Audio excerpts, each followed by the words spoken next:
Walang duda may kakayanan yung Pilipinas na umunlad. Noong 1950s, 1960s, yung Korea, nagpapadala ng mga eksperto nila sa bakal na mag-expose siya sa Jacinto Steel. Ngayon, 1950s, 60s, walang steel industry ang Korea. Ngayon, dahil sa globalisasyon at pinigilan yung Pilipinas sa pondo ng kanyang steel industry, nagsara ng ating local steel industry at nag-import tayo ng bakal mula sa Korea at China. Kaya nakakalungkot yun na yung mga Koreano ay gusto matuto sa mga Pilipino kung paano gumawa ng bakal. Ngayon, dahil sa globalisasyon, umabante sila at bibili tayo ng bakal mula sa kanila.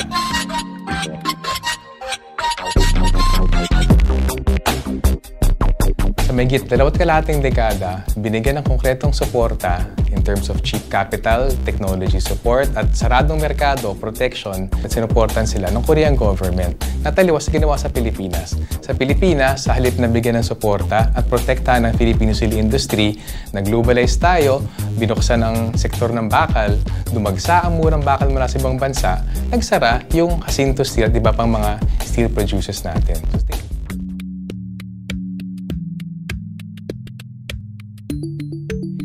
Walang bansa na umunlad kahit saan man sa buong mundo, sa kasaysayan ng daigdig, walang bansang umunlad ng ekonomiya na hindi nakialam ang gobyerno.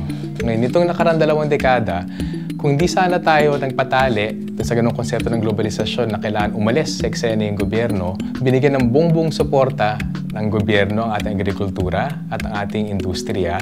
Ngayon siguro, sa halip na papasok tayo sa trabaho sa isang dayong kumpanya, papasok tayo sa mga malalaking Pilipinong kumpanya. Sa halip na may 12 milyong Pilipino na napilitan mga ibang bansa para magtrabaho sa malayo sa kanilang mga pamilya, nakapaghanap sana sila ng sariling trabaho dito sa ating sariling bansa.